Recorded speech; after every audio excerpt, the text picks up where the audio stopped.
My name is Jeff Tober. I'm the farm manager at Fernbrook Farm, CSA. We're in our 11th season, and the farm is located in Chestfield, New Jersey, in Burlington County. We started here in 2007, and we're part of a very diverse, preserved farm here in Burlington County. So the farm itself is 260 acres, and besides the CSA, there's an education center, there's a bed and breakfast that does a lot of weddings and events, and there's a wholesale tree nursery, which has been here for 30 years. So there's a lot of cross-pollination among the different branches of the farm. It's a very busy farm, very active farm. People might be coming here for a wedding or a birthday party or summer camp, homeschool program, to get their vegetables or to buy trees and nursery stock. So I think it's a great place for something like a CSA. And for the CSA, we try to have a lot of different activities throughout the year to get people more connected with the farm and with the farmers.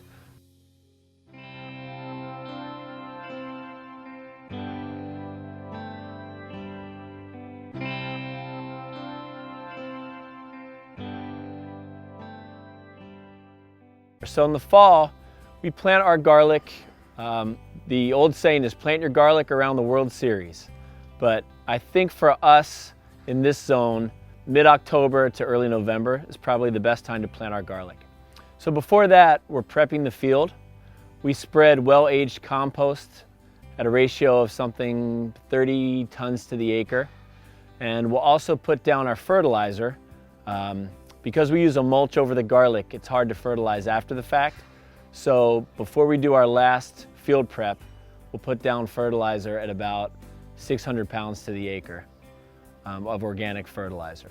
Then we do the field prep and we plant the garlic in the fall. We plant it at a spacing of 6 inches per clove in the row, and we do 3 rows per bed, and our beds are 5 feet wide. So that's the spacing that we've determined is best for our production. So to get the crop prepped for winter, after planting, we apply our first level of mulch. So we use straw mulch, probably 3 to 4 inches thick. And over the years, we've determined that it's better to do a first layer of mulch in the winter. And then after you have good germination through the mulch in the spring, we come back and we do a second layer of mulch. Because if it's too thin, you're not going to get very good weed suppression. And if it's too thick, when you apply the first layer of mulch, you risk having some of the garlic not come up. It's very tricky to get just the right amount. So we found that it's better to go and do 1 layer in the late fall after planting, and then come back in April and apply the second layer of mulch. So after we go back and do our second layer of mulch in April, which is for us probably around the middle of April, April 20th, something like that, we will scout the crop. So it's good. You know, we've had experience where the tops look great, but there's some difficulty with the actual bulbs. So I think it's important that you go and just pick some at random, make sure that the bulb health is good, you don't have any insect or disease issues going on. It's an important step in the process. Additionally, in the spring, so we've done most of our fertilization in the fall, and the 600 pounds per acre that we put down with the compost is, we use a 553, which is an organically approved fertilizer, a mix of slow release and quick release fertilizer. We will do a foliar feed application, usually with a fish kelp, and then we'll put in something like actinovate as well, so we get the foliage in the spring. And then really it's that after we do that second application of mulch, we shouldn't have to do very much hand weeding. If we got the levels right, then it's going to be a pretty clean field. So at that point, we're just monitoring for things like allium leaf miner, also for things like thrips and anything else pest related that might be affecting the garlic. And we do that until we start harvesting the garlic scapes, usually in the beginning of June. So with the mulch, there's a couple things. When you compost and when you mulch, you're also irrigating because you're keeping the soil from drying out and you're keeping the moisture in. If you dig under the straw in our garlic field, you'll feel just how moist the soil is, which is very important to the garlic plant. We have had some very, very dry years where even with the mulch, we've had to irrigate the garlic. And we've had a couple super wet years where we ended up pulling the garlic mulch off of the plant to let it dry out a little bit. But those are the exceptions. For the most part, if you do good soil prep and add your compost and you get the mulch layer just right, then that's really going to help you and almost prevent the need to irrigate. The other thing to keep in mind, you want to get, if you're using straw, you want to get it from a good source. We have had episodes where we've gotten straw that wasn't as high quality, it had seeds in it, and you'll pay the price. You'll have too many weeds growing through your straw. So you want to find a good source, even if it costs a little more money. It will probably be worth it to get a good source of straw. Other growers have used black plastic or even leaves. We've tried leaves in the past. It can be a good source of mulch. It's free, but leaves are difficult in the application sometimes, getting them just right. And you also get variation in the field where you'll get some areas that are too light and other areas that mat down too much. So for us, we found that straw is a nice consistent medium across the board for mulching the garlic.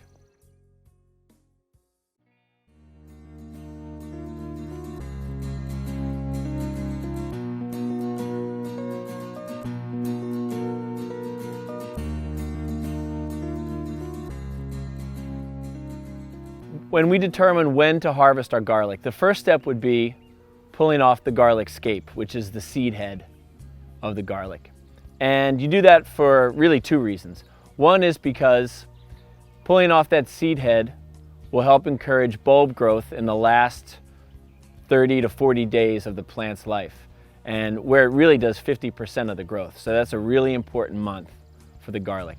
And pulling off the garlic scape will help encourage more bulb growth.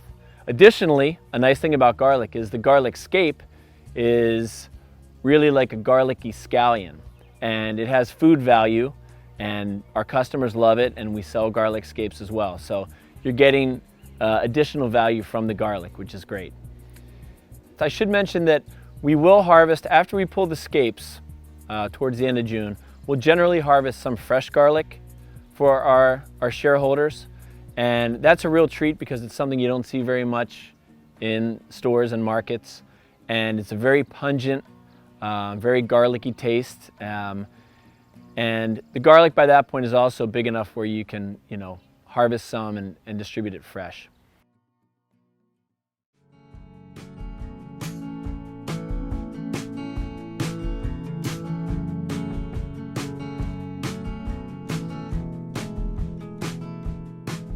We start thinking about the garlic harvest beginning of July. It really can depend on the year a little bit. If it's a very dry year, then we might look to pull the garlic a little early. If you have very dry soil, even under that nice layer of mulch, it can be very difficult to harvest the garlic. We do it by hand.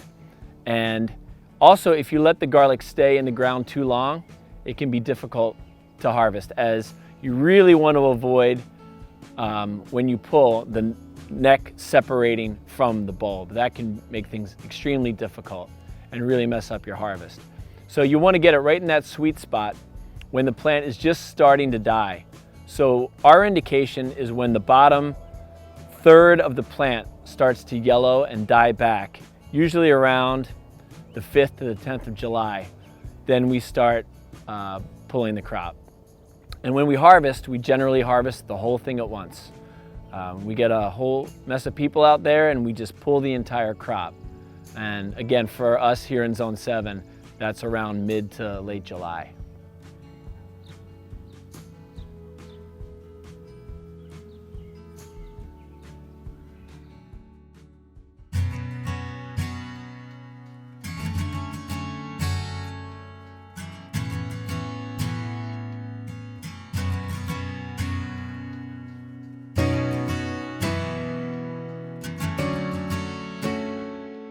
So, I've been harvesting our garlic and it looks really nice.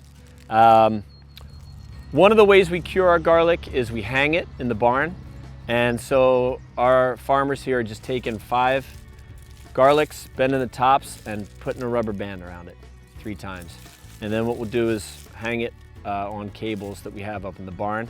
It gets nice airflow up there. It's in the shade, and it takes about 6 weeks to cure.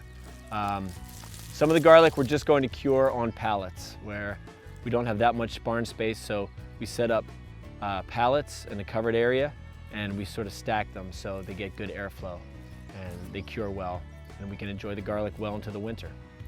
So as far as tools today, it's pretty simple. We have, you can use a couple shovels, spade forks to dig out the garlic if you need to. If you set it up correctly and you have a root digger on your tractor, you can go through and lift all the garlic. That would probably be a good time-saving device if it's set up for your systems. And other than that, we have bins. If we have bad garlic or rotten garlic, I want to get it out of the field. We'll probably just end up burning it so we don't have any disease contamination for future crops. So we've got some bins for stuff that doesn't look so good. And we have a tractor and a wagon. So we're going to, after we bunch a lot of this garlic, go through, load it up on the wagon, drive it back to the barn, and we're going to hang it up. It'll look great in the farm shop. It'll smell good too.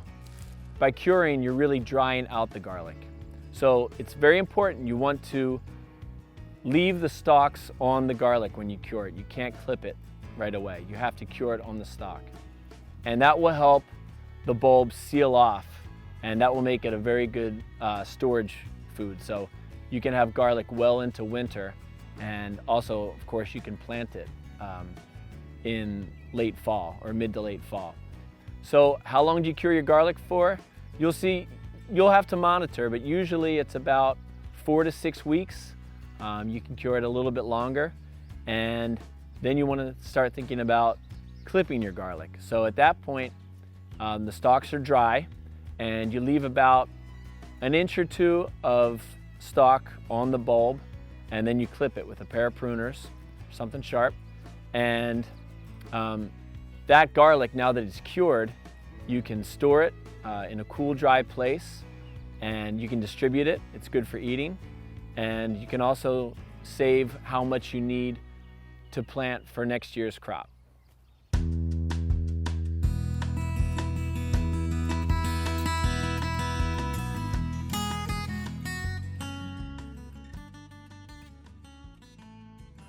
Garlic is a member of the lily family, related to onions, and is renowned for bringing a lot of value to consumers.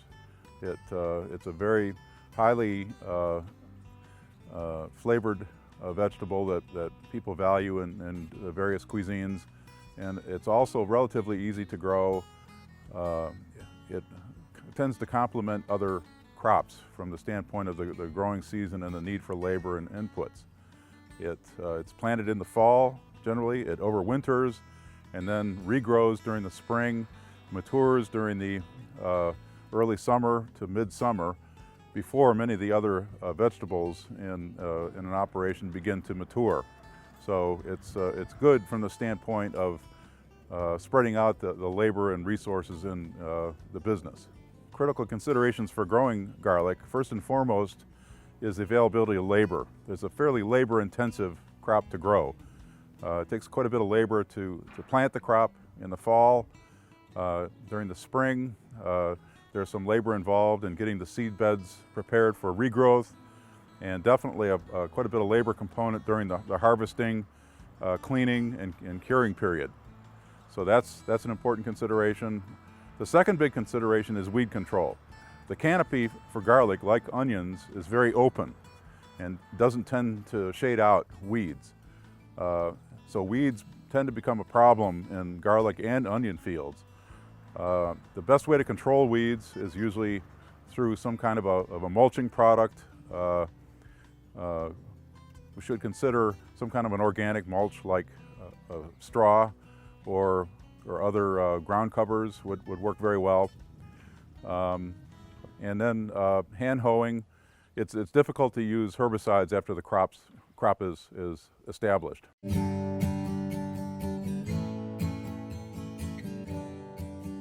The planting material used to start a garlic crop consists of the bulbills of bulbs of a variety that have been prepared in a very clean way. Generally speaking, the planting stock should be selected by the grower for the bulbils that are the largest. Well, when you're starting out, if you look in seed catalogs or places where they sell garlic, there are a lot of different varieties of hardneck, and some are pretty expensive. So I wouldn't go too crazy getting lots of different varieties. I think try to find ones that are affordable and that other farmers recommend. Basically, German extra hardy is something that you can purchase, and maybe get another variety or two that looks interesting, because after that you can save your own seed and make it more affordable. So maybe buy smaller quantities of the expensive varieties that you want to try, but I don't think you need to get too fancy. Stick with a hardneck German extra hardy, again, something that yields good size and that other local farmers recommend.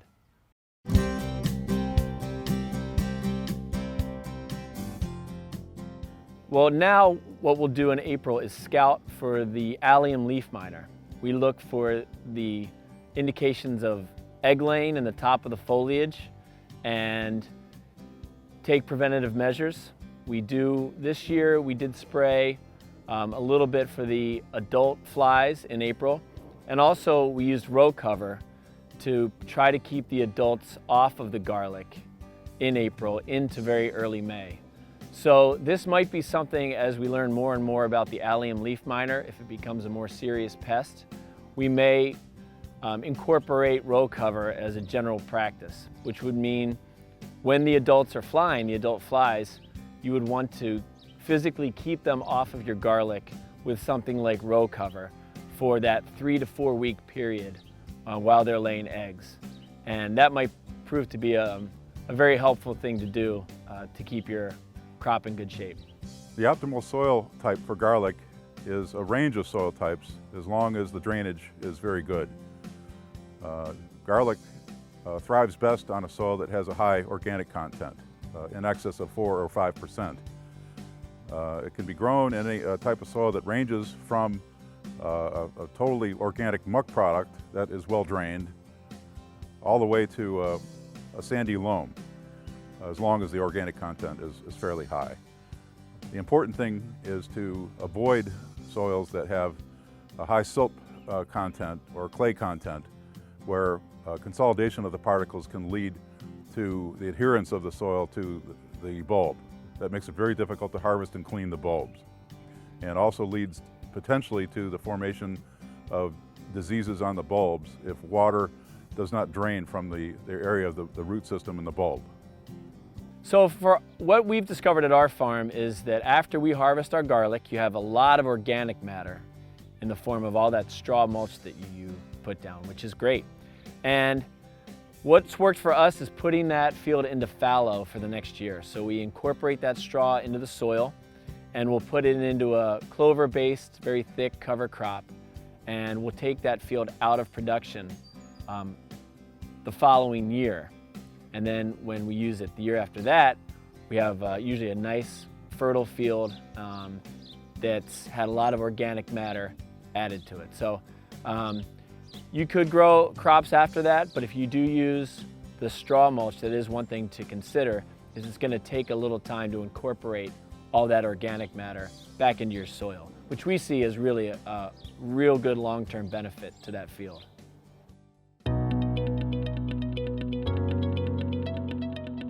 Ian Keith, in charge of culinary development and instruction for Rutgers Dining Services.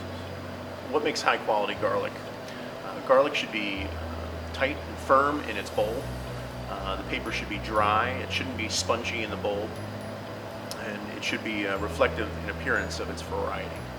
I prefer loose bulbs, things that aren't packed in cellophane or paper or things of that nature. If anything, it could be a netting, something that gives it a little bit of air, that doesn't keep it damp or anything like that. So you want things to be, it's a living object, so you want to make sure that it's not stifled.